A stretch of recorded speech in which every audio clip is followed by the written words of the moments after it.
Welcome back to another Nationals Prospects video, everybody. Today is Erwin Smith, 13th Commander of the Survey Corps. Uh, Primarily off the death symbol, but we're also splicing in some order goodies.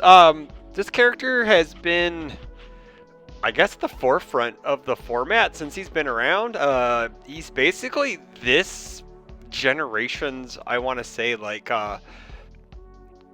what's the word? Best character? No, but no, he's really good. He's just like Eraserhead, where he's super efficient. But I also think he doesn't have that close. It's not like a skill gap. It's like his margin for error is bigger, I should say, because you can get the 2 speed. You only get it once, but you get to build. And if anyone like destroys anything in your stage, you get to build more stuff. So, he's not as reliant on us in actions. You get to play other cards, but yeah, he's still super efficient. He's probably the most efficient character in the format right now if played correctly. So, like I said, Erwin Smith has a static after you sacrifice one or more foundations or your attack deals damage. Add 1 wall counter to this card. Sacrifice 1 foundation, so you get a wall counter. You get +2 or -2 speed. Then you can remove 3 to build the top card of your deck face down.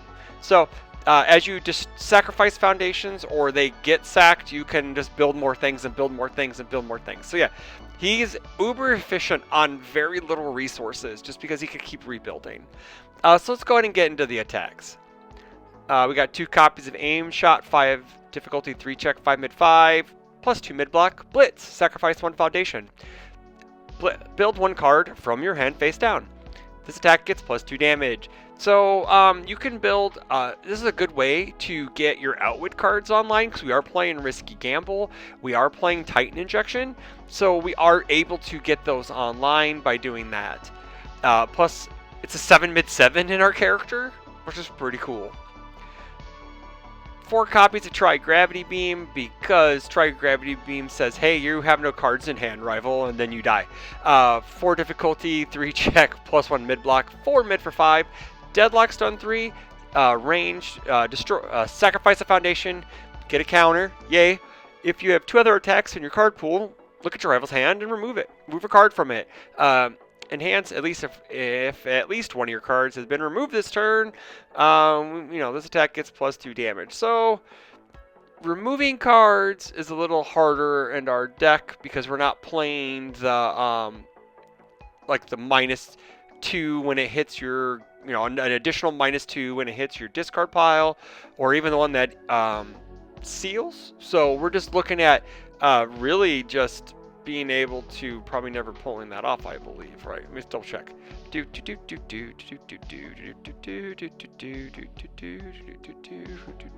Because I stole this deck off the internet. I stole this deck off of UVS Ultra, so I don't know. Yeah, so you don't really have a way to trigger that +2 damage, but you do have plenty of ways to nuke their hand. And it's not a death deck unless we're playing Battle War release. Well, I mean, it could be an Earth or Water deck too, but this is probably the #1 played card across all 3 symbols, because it has them all, but still. It is one of the best ultra rares to come out of Yu Yu Hakusho Dark Tournament. Everybody knows this. Everybody wants it. 4 difficulty, 3 check, +2 mid block, 4 high 4. We flip a foundation to draw a card, so it replaces itself. Not only that, it itself feeds its own damage pump. This attack gets X damage. X equals the number of face down foundations in your stage, max 4. So what's the cool thing about Erwin Smith? He builds the top card of his deck face down, so we can get more face down, so we can get more damage. This is not a long shot to say this is a 6 high 10 sometime. 6 high 8 plus whatever damage pump else we have, like with Greater Goal, Immortal Shapeshifter. This actually could just skyrocket in damage. Next up is 4 copies of Determined Dive out of AOT2, 4 difficulty, 3 check, 3 high 5, +2 mid block. Blitz. Draw a card if you have a wall token in your stage. Pretty cool. Build the top card of your deck face down, committed. Hey, we would like to sack committed ones to get more counters to build more stuff. We're always going to probably have a counter. We're always drawing a card. So we're looking at a 4 diff cantrip, 4 diff cantrip, and the rest really don't need. And we're a 7-hander, so it's a really good shot that we could also probably just. We have 21 attacks. We're probably not dying to sculpt our hand that much. We're just playing efficiency at max. This also. This is a cool piece just because, like, if you say you don't want to use your 3 counters right away, this will give you that one. Or if you're at 2 counters, it will, get you a face down to destroy for his ability to make it a 5/5, get a counter, rebuild it ready. So that's pretty cool. It also, next up is 2 copies of Instant Shining Flash. It's not an efficient deck unless, we're running a bunch of 4 diffs. This helps us play longer, helps us get rid of a rival's momentum, covers the low block with a +1 low block, which is great. It's just a nice bridge attack that leads us into better things. And better things, I mean Erwin's Final Charge. 5 difficulty 3 check, +2 mid block. 5 mid 5, breaker 1. We could sacrifice any number of foundations. We gain a counter. We gain 1. It doesn't matter if we get rid of 1 or 10. But it's better to get rid of 5 so we can get 5 speed. So it becomes a 10 mid 10. Then we can destroy another. We can sack another one with Erwin to make it a 12 mid 10. Or we could just go for whole Scorched Earth and just nuke our entire board and get tons of damage and tons of speed. Rebuild one and then destroy it for 2 more speed. Right? That's like the pipe dream. But we're looking for efficient plays here, and this card helps us push that damage that we need. Gouging Needle out of 1x, 4 high, 4 difficulty 3 check, 5 low for 4, powerful 3, 0 high block. It's a POW move. We love POW 3. It's a 7 low for 4 starting in our character, which is great. 2 copies of Lunar Ring, 5 difficulty 3 check, +1 mid block, 4 high for 5, destroy a rival asset. And then we get. This attack gets +1 damage for each card that has been destroyed. So it self-fulfills itself. Our character self-fills this. And and this is probably the best asset hate in the game currently. A few other ones have some hoops to jump through, right? But this just says, hey, I'm going to just point and click. If you're on any of these symbols, you probably should be playing it or at least citing it, because Mimic is a thing at Nats, and Mimic is one of the top 5 expected decks in a lot of circles to be there, and this thwarts his plan. And we're also playing some assets ourselves. We got 2 copies of Knots Flask, damage reduction, damage pump. It self-fills itself. It's really good. It's one of the best assets in the game.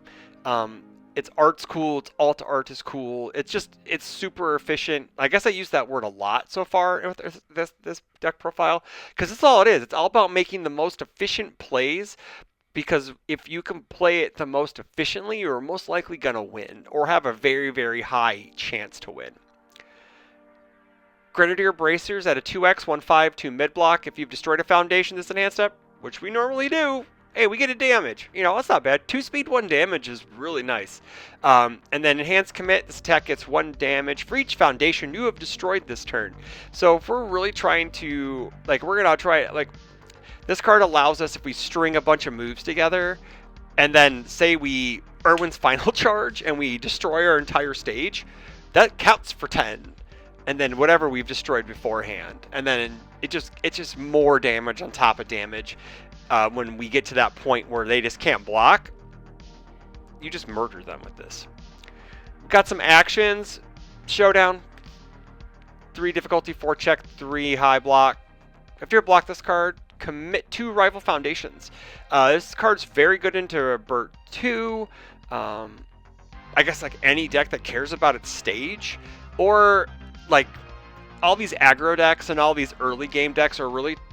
I guess the meta in general, the high-end meta is, I'm going to try to play as many cards as I can on a small stage, and hope you have no answer for it. This is an answer for it, because if they have 4 foundations, 5 foundations, they're a 3 check away from ending their turn. It does not make it very safe to keep slinging moves, so they have to rethink.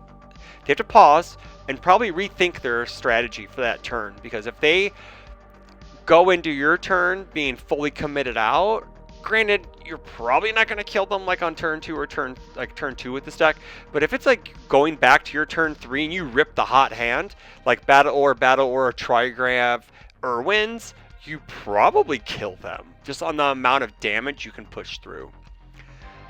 Genkai's Guidance at a 1x, 1 difficulty, 5 check, 3 low block. We make him first form, we make him discard a card, but then we can also destroy our 3 foundations, get a counter, and then we bounce an attack. We remove an attack from the game, and then in their next attack, if they play one, we get to rebuild that. We get to recoup one of those foundations. It's super sick. Moving on, pushing the limits. We sacrifice cards like crazy in this deck, so we flip this to draw a card. It's great. The sauce, as what I've been told, is the greater gold.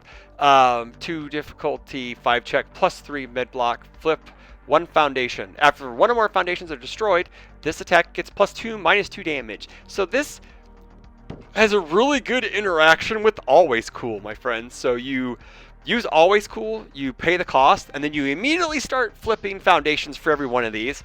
And you can literally lock in a damage at 1 or less. You could. So if you lock a 5 damage move with Always Cool, but you get to respond with this first before the effect goes on, you can tank it into the negatives, or to 1 or to 0, and then you just go, okay, cool, man. Yeah. This card puts in so much work in this character. The only issue is there becomes a point to where you don't have trash foundations to flip, and so it kind of is like, oh man, I don't want to flip my good ones. So hopefully you're going to be killing them soon, or you're on the offense and you start destroying foundations with, you start sacrificing foundations with Erwin to get 2 speed, 2 damage. That's super good. 1 Titan injection so we don't die. We are allowed to outwit it down with aim shot. Battle Aura release will flip it. We can just randomly build it off the top of our deck. It's very cool. Weapon Clash for more face downs, some damage reduction. We love blowing up committed face downs with Erwin to get counters to rebuild ready face downs. Immortal Shapeshifter, we destroy our own foundation. We sacrifice our own foundation. So we can check 5s to gain health. It also extends his 23 life total, his health total, to way past that with these. Every copy you have and you pass. Keiko's Aid, so we don't die, and we tell our opponent to, hey, hit the bricks. We got 3 syndicate target because we're on the death symbol. We need 6 checks and low blocks, and this is the premium low block. Always Cool, like I said, with the greater goal. This has one of the coolest interactions in the game. It's kind of broken how it interacts with it, but it's a 2-card combo, man, and it's a really cool effect, and I'm just like, hey, man, I'm here for it. I really am. 2/5, 2 low block. We can add it to our card pool to gain top 2 cards off of our deck, or we can destroy it as a response after attack is played. Its damage can't be modified, but we can modify it with greater goal before it actually happens, so that's pretty cool. 3 copies of Struggling Studies because we love to pick up showdowns again. And we just don't want to die, so we're going to keep blocking things, and also if someone has a flip effect, we can flip this instead. Unbreakable, because when we get that 12 diff played on us by Mimic, we just discard a momentum and say you lose the game. Because they've committed out for it, and they don't have a way to pass check, so they just die. Also, it gives us a way to completely block attacks, so that's kind of cool. Because it gives us a counter, and then we can rebuild it, which is sick. Foresight, because we love to scalp the top of our deck. Surviving the Final for some incremental speed hate, plus some of these, like Surviving the Final, Foresight, Risky Gamble, some of those cards that love being flipped again, or they're just trash. They're trash foundations for the most part. They are perfect things for the greater goal. Eaten by the Bearded Titan. This card's super cool. I've been coming to like it a lot as a 2x, 3x in some decks, just because it's tenacious speed hate. So if you get stunned out, this is still on blind, and you can just block things as needed. Shrewd Observations, because we sacrifice foundations, so why not get minus more speed?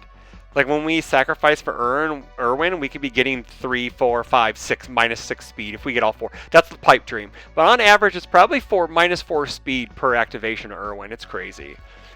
Risky Gamble at a 2x, 1/5, 2 mid block. Outwit response. After your rival draws one or more cards during the combat phase, we draw a card. Also, if they get into deadlock, yeah, this just keeps getting online over and over and over again. Because we deadlock, enhance, flip, destroy rival foundations. Very cool. And then out of the Star Trek decks, we got Redirect Power to Shields. It's a 2/5, 3 mid block. Response. Commit, sacrifice a foundation, gain a counter. Before we take damage. From an attack, we reduce the damage by 3. So, cool interaction with Greater Goal is we could sack, sack a foundation, flip a foundation, go -2, and then reduce it to 3 to maybe tank it under 0 before we take damage, which is really cool. In the board, we got Learning the Standards, because we like to tell our opponent to stop attacking, please. We ask them nicely first by playing a form. By playing a non-attack card as their next form. We got another Genkai's Guidance, another Lunar Ring, because we hate assets. Hero's Upbringing. This is a really cool tech piece for Bert 2, Ymir, Recovery Girl. As they play an ability on the same card twice or more, we get to seal their character. So that's even on their character, on an asset. As long as it's the same card, they play the ability twice, boom, we got them. And we seal their character, and it buys us either a turn or we kill them. One extra Keiko's Aid, because we like to tell our opponent to slow down there. And then we got Coronation of Historia Reese. So this is some really good dupler tech. Response, commit, flip. After your rival plays an ability on a foundation, we can instantly commit all their copies of dupler, so we don't die. Yes, but it's on a flip, so it's a one-time use, so we have to use it at the proper time. I could see this card probably going up in price just because of the interaction against the dupler deck, or even decks that play like Shrewd Observations. They have multiple Immortal Shapeshifters in board. Like, this card actually is very cool. It's a really cool tech piece for the sideboard. So that's the Erwin 1 deck, guys. I really think this deck's very good. He's probably a top 10 character. In the hands of like a really, really skilled player, he's probably a top 5 character in my eyes. The deck's very, very sick. It has really cool interactions. It's a lot of fun to watch play. It's a lot of fun to play and a lot of fun to play. Actually, it's kind of maddening to play against. So I would expect this in full force at Nats.